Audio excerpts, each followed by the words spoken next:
क्या एक से ज़्यादा ब्रह्मांड हैं? क्या आपने कभी यह कल्पना की है कि किसी और समानांतर ब्रह्मांड में आप कोई रॉकस्टार या अंतरिक्ष यात्री हो? मल्टीवर्स यानी कई ब्रह्मांडों की कल्पना ने लोगों के दोपहरी के सपनों से लेकर साइंस फिक्शन की कहानियों तक में जगह बनाई है, लेकिन कुछ वैज्ञानिक भी इसे गंभीरता से लेते हैं।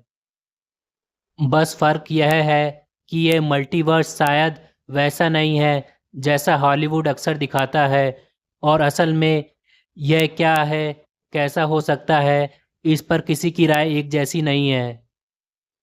बारीकी से संतुलित ब्रह्मांड, जिस ब्रह्मांड में हम मौजूद हैं, निश्चित थी वह हमारे लिए एकदम फाइन ट्यून्ड यानी बेहद बारीकी से संतुलित लगता है। प्रोफेसर पॉल हेल्पन अमेरिका के सेंट जोसेफ यूनिवर्सिटी के भौतिक विज्ञानी हैं और the allure of the multiverse किताब के लेखक हैं। वह कहते हैं कि उदाहरण के तौर पर अगर गुरुत्वाकर्षण थोड़ा भी कम या कमजोर होता तो हमारे तारे और ग्रह शायद बन ही नहीं पाते। दूसरी तरफ अगर गुरुत्वाकर्षण बहुत ज्यादा मजबूत होता तो ब्रह्मांड शुरुआत में ही ढह जाता। असल में प्रकृति में करीब 2 दर्जन मूलभूत स्थिरांक हैं। उनके सटीक मूल्य ही हमारे भौतिकी के नियमों को चलने देते हैं। लेकिन ये आए कहाँ से हैं? कुछ लोग कहते हैं कि यह किसी देवी रचनाकार यानी ईश्वर की देन है, जिसने हमारे ब्रह्मांड को बेहद सटीकता से तैयार किया। लेकिन दूसरे इसे मल्टीवर्स के जरिए समझाते हैं। मान ले कि ब्रह्मांडों की संख्या अनंत हो और हर ब्रह्मांड में ये स्थिरांक अलग अलग मूल्यों के साथ मौजूद हों, तो हम बस उस ब्रह्मांड में मौजूद हैं जहां परिस्थितियां बुद्धिपूर्ण जीवन के लिए बिल्कुल सही हैं। इतने खुशनसीब होने की संभावना क्या है? कुछ लोग कहेंगे काफी ज्यादा, क्योंकि जिन तमाम निर्जीव ब्रह्मांडों में जीवन संभव नहीं होता वहां हम मौजूद ही नहीं होते कि यह सवाल पूछ सकें। इसे ही एंथ्रोपिक प्रिंसिपल कहते हैं। भौतिक शास्त्री ने यह समझाने के लिए कई तरह के काल्पनिक विचार सुझाए हैं कि ये ब्रह्मांड कैसे बनते होंगे, ज्यादातर बेहद जटिल गणित के आधार पर। आइए बस उनमें से दो को देखते हैं। कई दुनिया का विचार। पहला विचार क्वांटम मैकेनिक्स से आता है, यानी इलेक्ट्रॉनों जैसे बेहद छोटे कणों की अजीब दुनिया से। जब हम इस सूक्ष्म दुनिया में जूम करते हैं तो क्वांटम भौतिक विज्ञानी बताते हैं कि किसी कण के गुण पहले से तय नहीं होते। एक इलेक्ट्रॉन ना यहाँ होता है और ना वहाँ। इसके बजाय उसके किसी भी जगह होने की कुछ संभावनाएं निश्चित होती हैं, यहाँ वहाँ या किसी और संभावित स्थान पर। क्लासिक थ्योरी कहती है कि जब कोई उस कण को देखने लगता है तो ये सारी संभावनाएं सिमटकर एक वास्तविकता बन जाती हैं और इलेक्ट्रॉन एक तय स्थिति अपना लेता है। और यह सब उसी ब्रह्मांड में होता है जिसे हम जानते हैं। यह समझना थोड़ा कठिन हो सकता है, लेकिन आज विज्ञान में क्वांटम मैकेनिक्स को व्यापक रूप से स्वीकार किया जाता है। 1957 में ह्यू एवरिट नाम के एक ग्रेजुएट छात्र ने एक अलग विचार पेश किया, जिसे बाद में मैनी वर्ड्स इंटरप्रिटेशन कहा गया।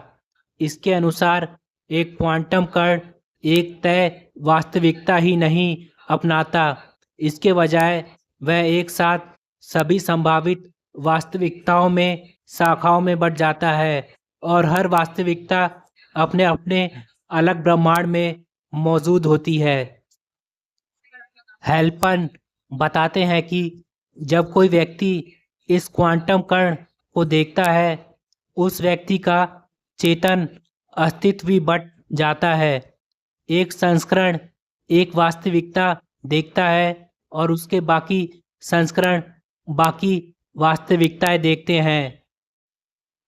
वह जोर देते हैं कि वह समानांतर स्वरूप किसी फिल्म में दिखने वाली रोमांचक समानांतर जिंदगियां वाले नहीं होते।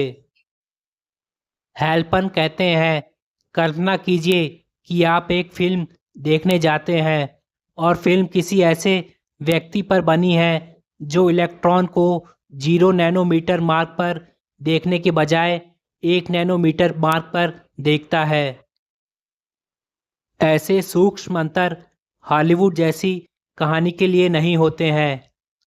इस मल्टीवर्स विचार के समर्थक भी हैं, लेकिन कई इसे नापसंद करते हैं, जो कहते हैं कि इसे परखा नहीं जा सकता। हम खुद को किसी दूसरे ब्रह्मांड में टेलीपोर्ट करके जांच तो नहीं सकते हैं ना। और दार्शनिक कार्ल पापर के मुताबिक अगर किसी सिद्धांत को गलत साबित नहीं किया जा सकता तो वह असली विज्ञान नहीं है। यह तर्क ऑस्ट्रेलिया की यूनिवर्सिटी ऑफ सिडनी में एस्ट्रोफिजिसिस्ट प्रोफेसर गरेंट लुइस को परेशान नहीं करता। वह कहते हैं शायद किसी दिन हम सचमुच किसी और ब्रह्मांड तक पहुंच भी सकें। लुइस दलील देते हैं कि किसी चीज़ को असंभव कहने का मतलब है कि आपके पास पूरी तस्वीर होनी चाहिए और हमारे पास अभी वह नहीं है। वह एक अलग तरह की आपत्ति का उल्लेख करते हैं जिसे ऑकेम का रेजर कहा जाता है। वह कहते हैं, आप चाहते हैं कि सबसे सरल समीकरण सबसे ज़्यादा चीज़ें समझा दे। अपनी समस्या हल करने के लिए अनंत ब्रह्मांडों को बुला लेना सुनने में ऐसा नहीं लगता कि आप समस्या को सरल बना रहे हैं। अनंत विस्तार सिद्धांत, एक और मल्टीवर्स का विचार हमारे ब्रह्मांड के शुरुआती पलों पर केंद्रित है। मौजूदा प्रमुख सिद्धांतों के मुताबिक ब्रह्मांड ने 1 सेकंड के बेहद छोटे हिस्से में बेहद तेजी से विस्तार किया। हेल्पन बताते हैं, एक खास तरह की ऊर्जा थी जिसने इस अति तीव्र विस्तार को जन्म दिया। जैसे ही यह रुका, वह ऊर्जा पदार्थ और प्रकाश में बदल गई, जिसे हम आमतौर पर बिग बैंग के रूप में जानते हैं, और इसी ने वह ब्रह्मांड बनाया जिसे हम आज हर तरफ देखते हैं। यह पूरी तरह साफ नहीं है कि हमारे इस हिस्से में यह कॉस्मिक इन्फ्लेशन शुरू क्यों हुआ और रुका क्यों। और 1980 के दशक में कुछ भौतिकविदों ने सुझाव दिया कि यह विस्तार हर जगह एक साथ खत्म नहीं हुआ था। शायद यह हमारे हिस्से से आगे अब भी जारी है। इस अनंत विस्तार सिद्धांत के एक संस्करण के अनुसार जहाँ जहाँ यह विस्तार रुकता है वहाँ का वह हिस्सा सिकुड़न अपना अलग ब्रह्मांड बना लेता है और हर ब्रह्मांड अलग होगा। किसी में गुरुत्वाकर्षण बेहद शक्तिशाली होगा तो किसी में बहुत हल्का।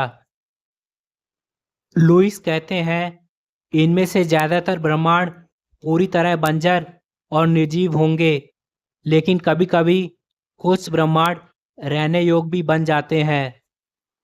लेकिन ठीक क्वांटम मल्टीवर्स की तरह इन दूसरे ब्रह्मांडों से संपर्क करने की कोशिश बेहद मुश्किल लगती है, क्योंकि हमारे और उनके बीच की जगह लगातार फैलती ही जा रही है। सुरागों की तलाश।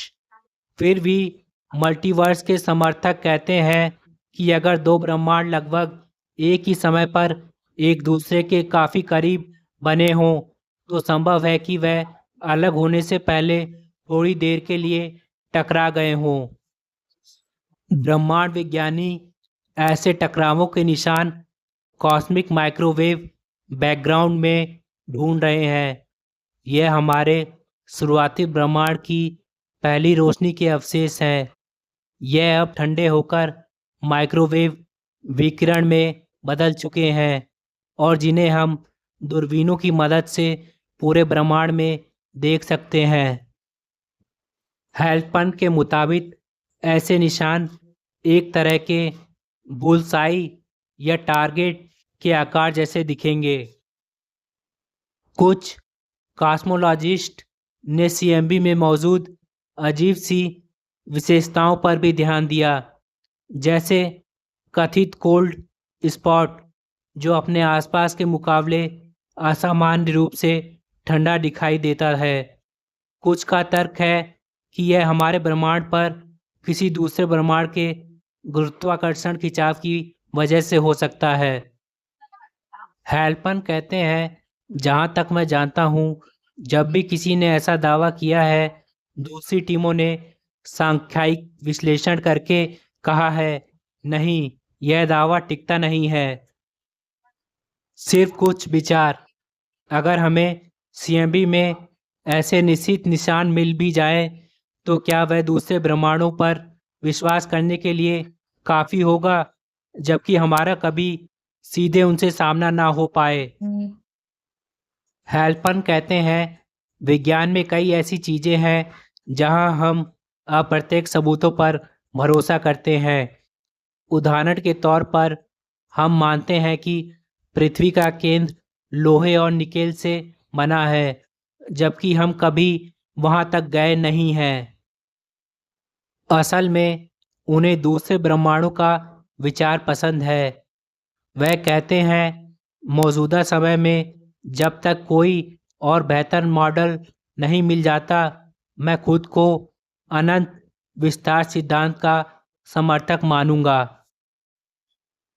लुईस भी किसी न किसी रूप में मल्टीवर्स के अस्तित्व को मानने के लिए तैयार है, लेकिन वह कहते हैं कि इतने अलग अलग विचार मौजूद होने के बावजूद हम अभी इसे सही मायनों में परिभाषित करने से बहुत दूर हैं। 2025 के एक पेपर में वह लिखते हैं कि मल्टीवर्स फिलहाल मुश्किल से एक परिकल्पना है, बस तरह तरह के विचारों और अटकलें। वह कहते हैं, अगर हमें किसी पब में बैठकर मल्टीवर्स पर बहस करनी है तो पहला कदम होना चाहिए, पहले यह तय कर लें कि आखिर हम बहस किस चीज़ के बारे में कर रहे हैं।